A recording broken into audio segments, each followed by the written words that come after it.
Shalom saudara, selamat berjumpa kembali di dalam channel YouTube Simeon Sulistyo. Kali ini saya mau membahas tentang filosofi yang seringkali kita dengar di dalam kehidupan kita atau seringkali kita baca, ya, atau seringkali orang mengatakan bahwa seperti ini. Ya, hidup mengalir sajalah seperti air, nggak usah ngoyo, nggak usah neko-neko, mengalir saja seperti air, gitu. Benarkah seperti itu? Setujukah saudara? Kalau saya tidak setuju, jangan hidup mengalir seperti air. Ya, tapi saya jelaskan dulu nih. Ada orang yang bilang, ya hidup kita mengalir sajalah, ngikutin gimana mau Tuhan. Itu beda lagi. Mengalir mengikuti mau Tuhan dengan mengalir seperti air beda, ya. Jadi jangan disamakan. Yang mau saya bahas adalah hidup mengalir seperti air. Ya, saya nggak setuju itu hidup mengalir seperti air. Kenapa? Alasan yang pertama, kalau kita perhatikan air, namanya air yang mengalir itu selalu dari tempat tinggi ke tempat yang rendah, betul ya? Tidak ada air yang mengalir dari tempat rendah ke tempat tinggi, itu nggak ada. Ya, jadi air yang mengalir selalu dari tempat tinggi ke tempat rendah. Padahal firman Tuhan katakan di dalam Ulangan 26 ayat 1 sampai yang ke-13, di sana dikatakan, dan Bapa Yahweh akan membuat engkau menjadi kepala dan bukan ekor. Engkau akan tetap naik dan tidak akan turun ketika engkau mendengarkan perintah Yahweh Elohimmu yang aku perintahkan kepadamu pada hari ini untuk memegangnya dan melakukannya. Nah, firman Tuhan menjanjikan kepada kita bahwa kita akan terus naik dan tidak akan pernah turun. Jadi jangan mau mengalir seperti air. Air itu selalu dari tempat tinggi ke tempat rendah. Nah, padahal Tuhan bilang engkau akan terus naik, gitu loh. Ya. Nah, ini berbicara tentang tempat ini, kalau menurut saya ini tempat yang lebih baik, begitu loh. Kalau Tuhan bilang akan terus naik, itu artinya keadaan kita akan terus baik, menjadi semakin baik dan semakin baik, begitu.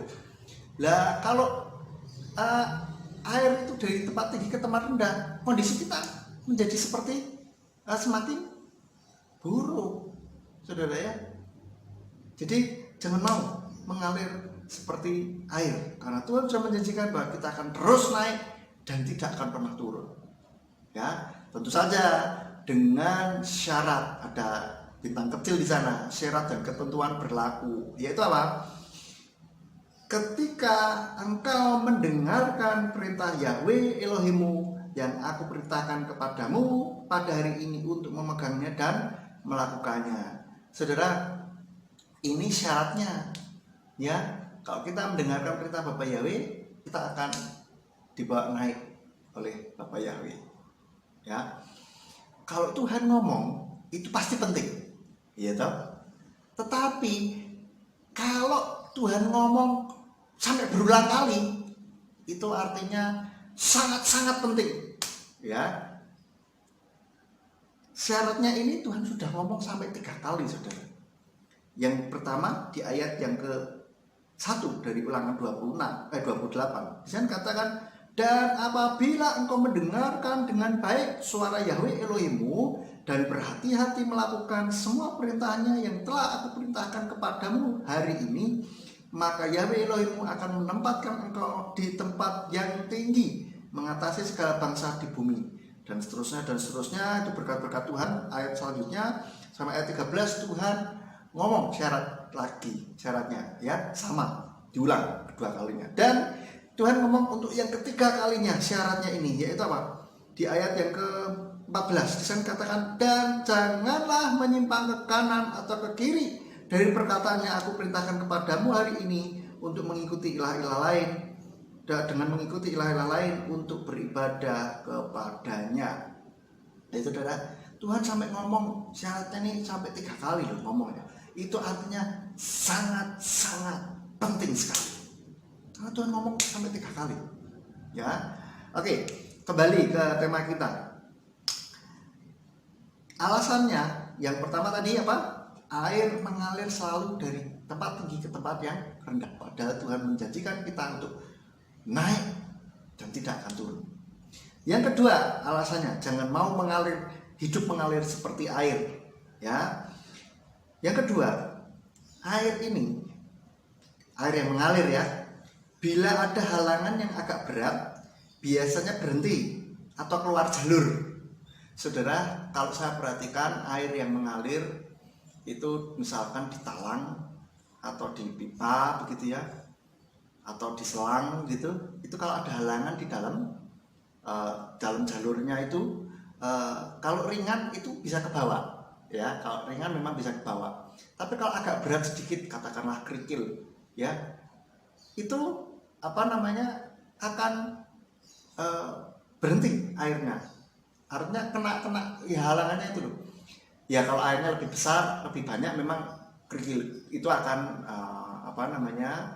akan terbawa arus juga gitu. Maksud saya kalau halangannya ini cukup besar, maka air ini kalau kita perhatikan di talang air ya, ini kan modelnya letter U gitu ya. Itu kalau ada air, ada halangan batu misalkan di situ atau botol gitu yang menghalangi jalannya, maka air itu akan entah itu berhenti, entah itu akan meluber keluar jalur gitu ya, meluber. Nah ini artinya apa? Kalau ada halangan, ada tantangan di dalam kehidupan, itu putus asa. Kalau airnya berhenti, itu maksudnya kita jadi putus asa gitu, berhenti ya wis lah minai, atau keluar jalur artinya kita berjalan tidak sesuai jalurnya lagi sudah gitu, bikin jalur sendiri gitu kan, akhirnya apa, karuan gitu, ngantem peraturan segala macam, lalu membuat jalan sendiri gitu ya. Itu yang akan jadi berantakan. Saudara perhatikan, kalau ada air di talang begini, ada halangan di sini, terus airnya terus mengalir terus, lama-lama dia meluber ya. Nah itu keluar jalur saudara, dan itu tidak baik untuk kehidupan kita. Kalau kita kehidupan keluar jalur itu repot saudara ya, nanti akan menabrak peraturan yang ada, melanggar peraturan yang sudah ditetapkan seperti itu ya. Dan kalau air itu berhenti, kita putus asa, ya sudahlah, akhirnya apa, bunuh diri mungkin, ambil jalan pintas seperti itu. Itu yang tidak baik untuk kehidupan kita ya. Padahal firman Tuhan dikatakan dalam 1 Korintus 10 ayat yang ke-13, di sana dikatakan pencobaan tidak pernah menimpa kamu kecuali yang manusiawi, dan Elohim itu setia, dia tidak akan mengizinkan kamu dicobai di atas apa yang kamu mampu. Sebaliknya, bersama pencobaan itu, dia juga akan membuat jalan keluar agar kamu sanggup menanggungnya. Tuhan akan buat jalan keluar, bukan kita yang bikin jalan sendiri ya.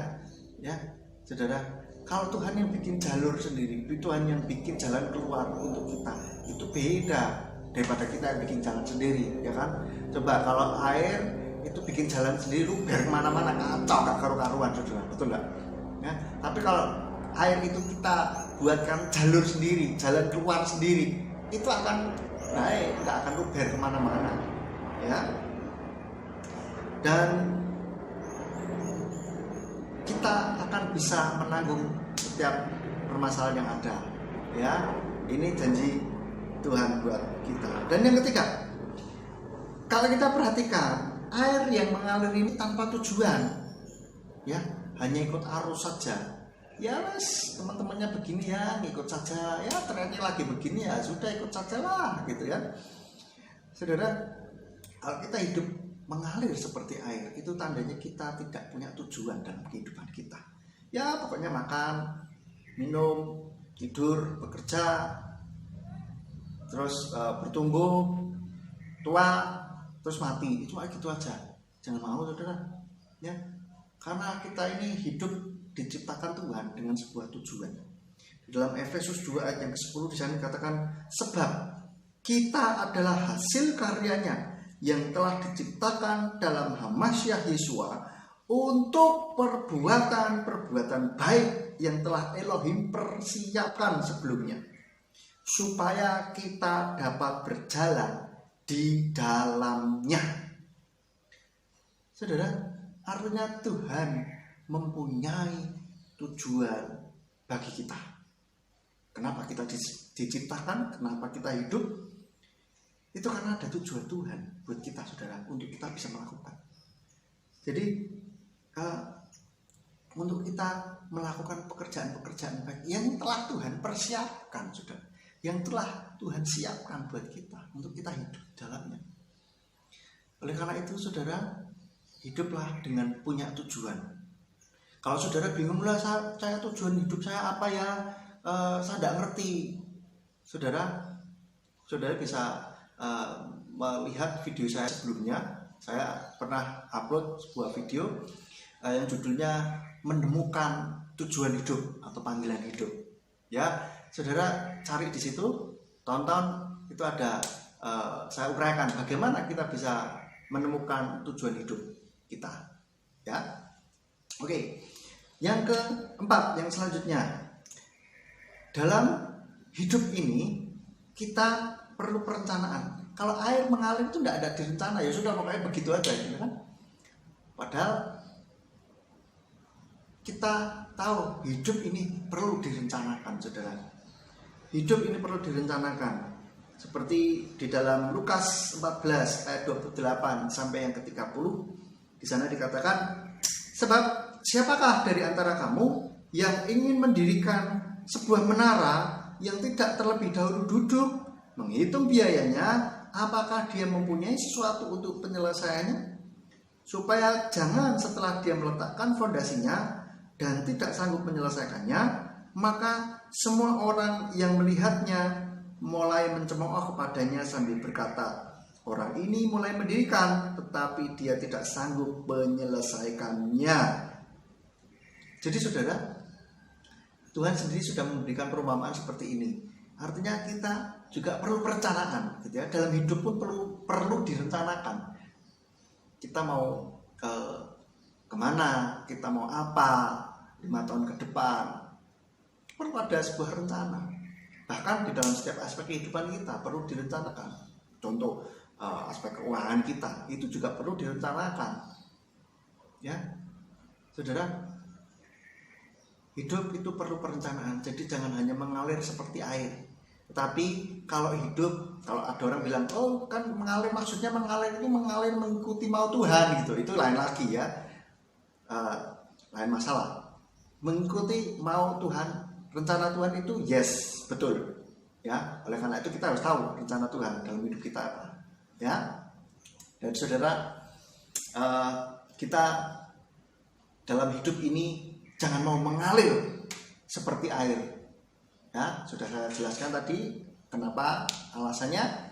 Nah, terus bagaimana yang betul seharusnya? Yang betul adalah hiduplah sesuai dengan yang firman Tuhan katakan. Hidup mengalir mengikuti mau Tuhan, oke, benar juga. Tapi jangan hidup mengalir seperti air. Ya, kiranya video ini boleh menjadi berkat bagi kita semuanya. Bapak Yahweh dalam nama Tuhan Yesus Mesias memberkati kita. Shalom.